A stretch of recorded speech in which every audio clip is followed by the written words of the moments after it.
So something that has been on my mind a lot recently, and something I've really been noticing for a long time now, and something that I've experienced in my life is that the world today is extremely judgmental. See, judgment is everywhere, and it starts at a very young age in life. And the thing about judgment is it's so powerful how it negatively affects any human that experiences it. Now, this can be judgment from the outside in, and this can be a whole lot of self judgment, which ultimately typically starts from feeling judged at some point. It doesn't matter if it's loving family members, if it's teachers, if it's coaches, if it's your boss, coworkers, classmates, teammates. It can be anyone who casts judgments on people.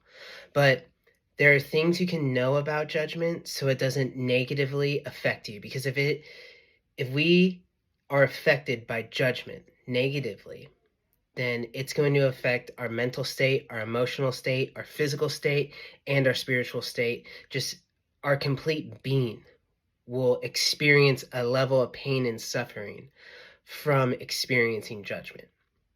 So what I want to talk to you about today is some thoughts and ways of knowing how to not let judgment negatively affect you. The thing is, a judgment really does not, like when someone else is judging us, it really doesn't have as much to do with us as much as it has to do with the person who is doing the judging. See, when someone else is judging us, they're revealing that I am not okay with a certain way you're presenting yourself to me. It challenges my views, my sets of beliefs that have been ingrained in me probably for most of my life. And I need to defend these views and beliefs to be right because I'm so uncomfortable right now. That is what happens when someone else is judging someone else. Okay? So it's just like, oh, you are speaking in this way. You are presenting yourself in this way. And I don't do that because I was not taught that. This is very discomforting for me. My ego is now hurt. I need to defend myself to be right. I'm going to say whatever I want about you to you. I'm going to challenge you back because right now you're challenging something deep within me. Okay, so if we know that just right from the start, we're already going to be in a position where when other people are judging us, we're not going to be negatively affected. Now, with that, the only way someone else's judgment about ourselves or a self-judgment will negatively affect us is if we believe that judgment to be a truth in our reality. So I'm going to say that again. The only way a judgment will negatively affect us is if we believe it to be a truth in our reality.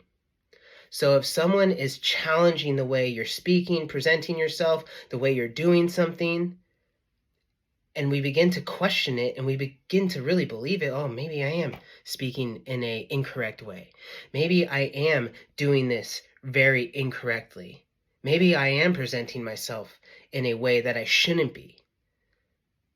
Then you're just going to go down this road of negative self-talk, negative limiting beliefs about ourselves, and questioning everything we do. And that's going to create so much constraint within our lives because now it's just saying who I am and what I do and how I do it is not good enough for this person and I guess the rest of the world. This is why when we are children, we are so easily moldable because whenever we experience some level of judgment from either an elder or someone in a position of authority or even our peers, we don't have the ability to understand or discern the difference of whether this might be a truth in our reality because we're just so young, we're naive, we're immature, we just aren't conscious enough to understand that kind of level of thinking. So if someone else begins to cast judgments on ourselves, we can ask ourselves a few questions. We can ask ourselves, is this how I view myself? Is this what I believe about myself? Is this how I want to view myself? Is this how I want to, is this what I want to believe about myself? If you answer yes, you're going down the negative road of being affected by judgment. But if you answer no and you believe that no, it's just noise in the background. It's just a whole bunch of words people are saying. It's a whole bunch of feelings that they are expressing to you, and we just keep being us. We just keep living life.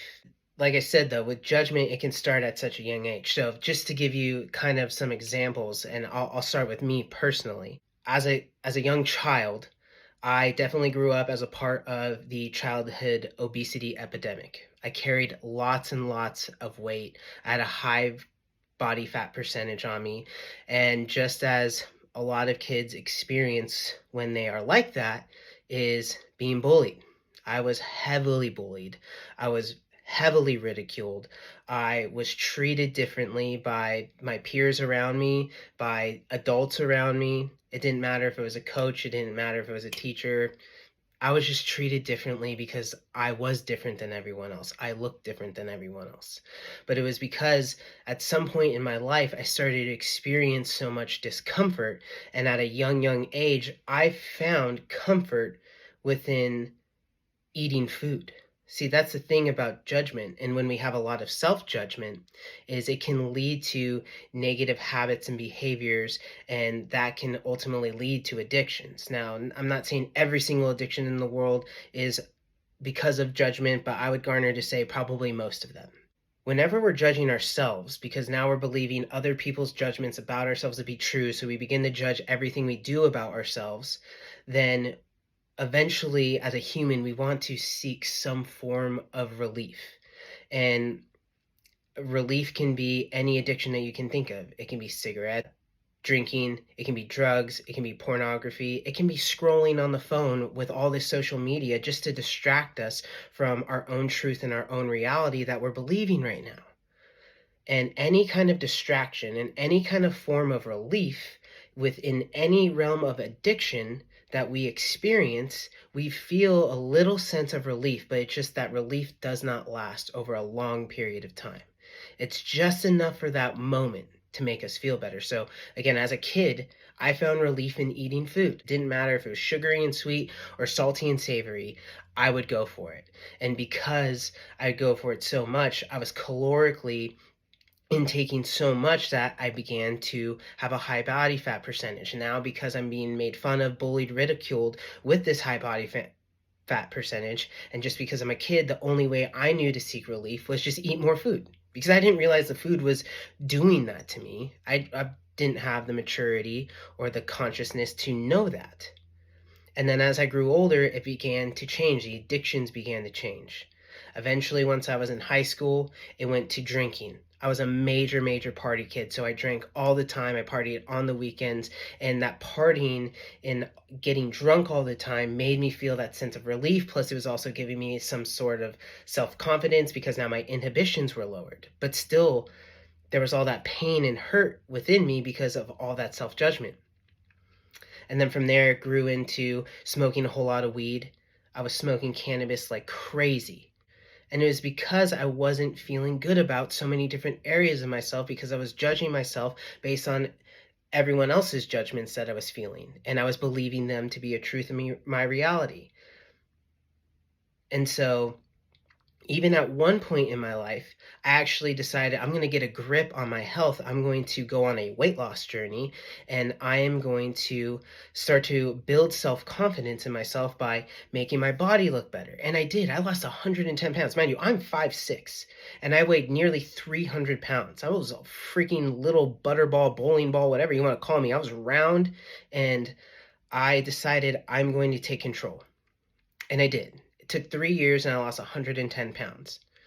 And although I had a better looking body, and although I did experience a little bit more self-confidence and self-worth and had a higher self-esteem, because now I feel I look good and everyone around me thinks I look good, and I believe that everyone around me thinks I look good, I felt a little bit better. But it didn't change the fact that I had been conditioned from 4 years old to 22 years old to 23 years old, when I really had lost the most of my weight, and all these beliefs were still a truth in my reality.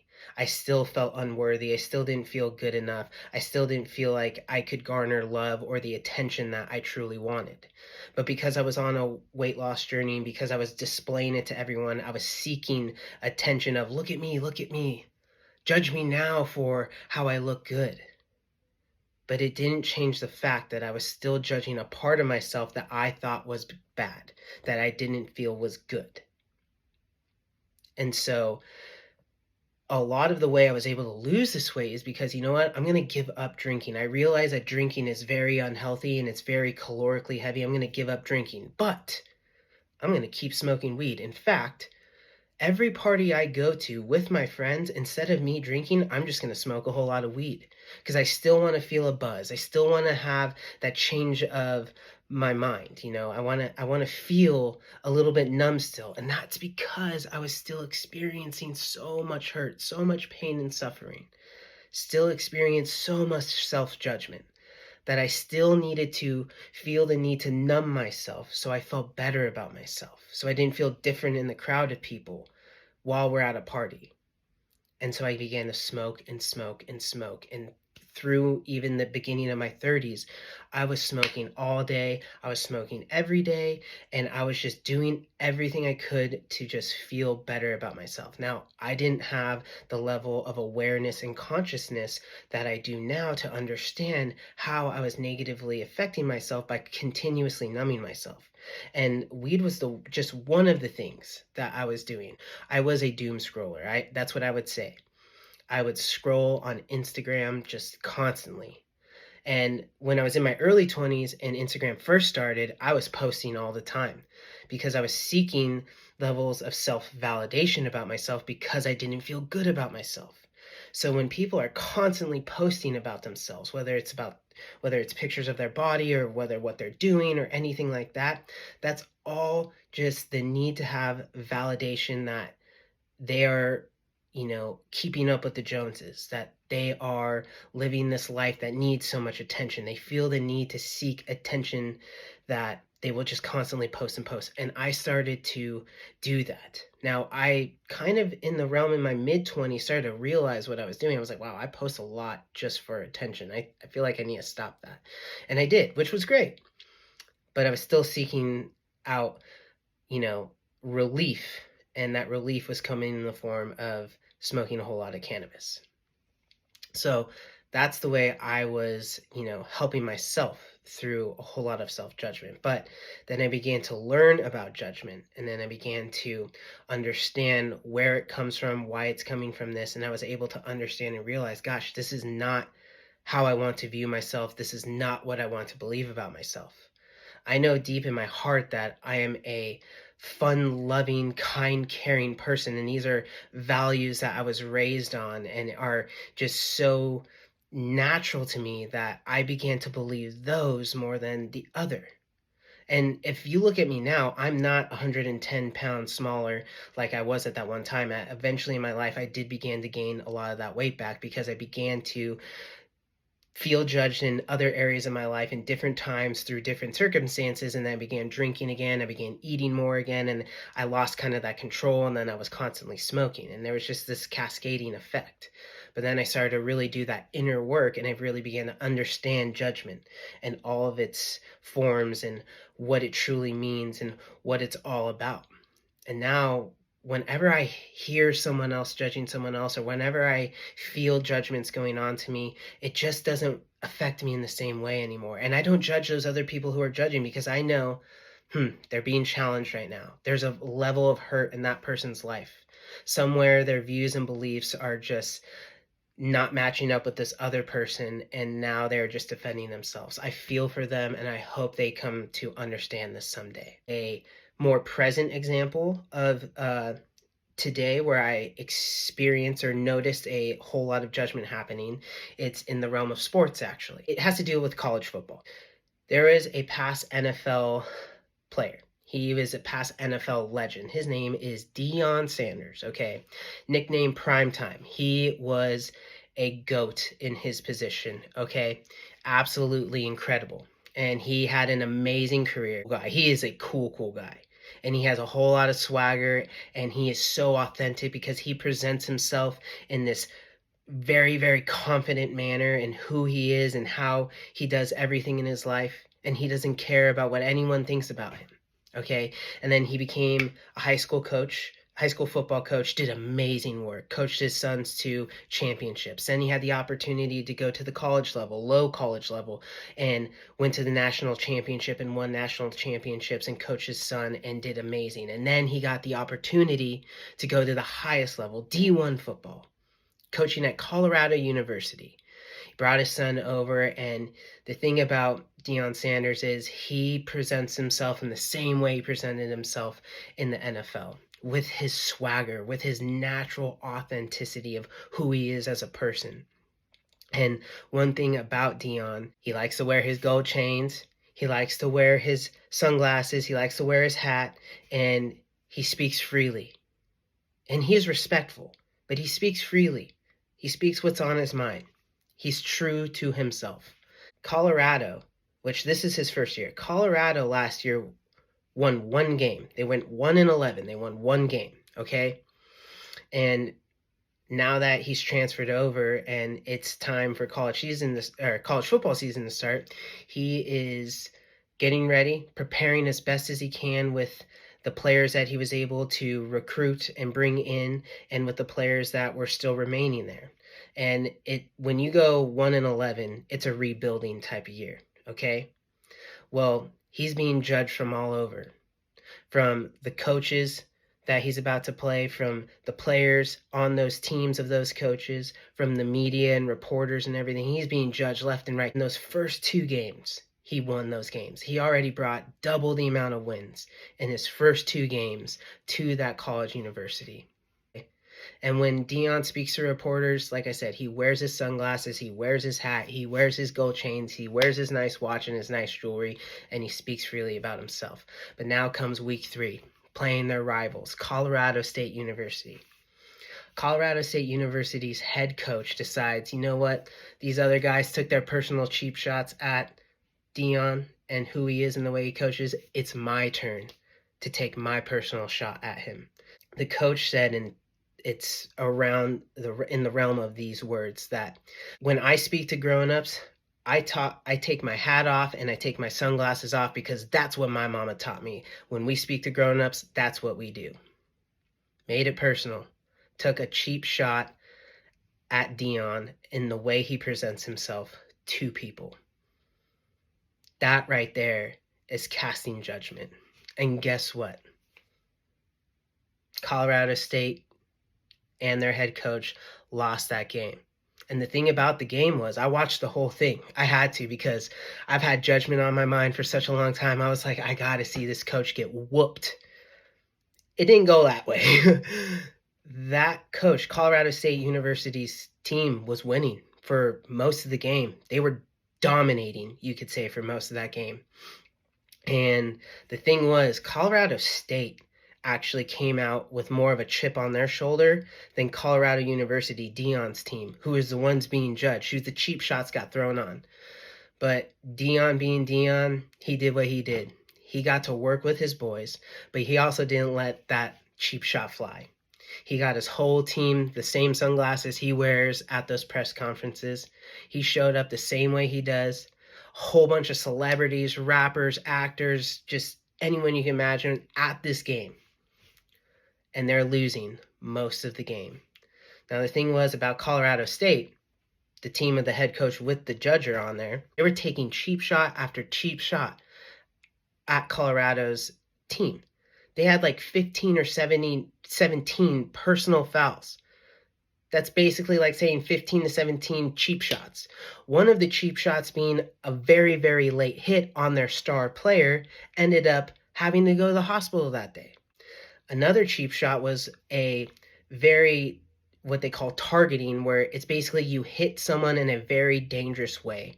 And it was Deion's son. That player got ejected. Now, this is the team who's supposed to, be apparently higher and mighty, because the head coach takes off his sunglasses and his hat when he talks to grown-ups. But what happened in the end? Colorado ended up winning. okay? In the last minute of the game, Colorado tied the game, and then in overtime, Colorado won. Just making that head coach of Colorado State and that team just probably feel absolutely awful about themselves because they couldn't back up the judgment. And he said, "My mama taught me to take off my sunglasses and hat when you talk to grown-ups." His mama taught him a set of conditions that are a truth in his reality. That's what he has believed since he was a young child. And because Dion doesn't do that, and he presents himself in the opposite way, he felt the need to defend his ego's right to be correct. And guess what?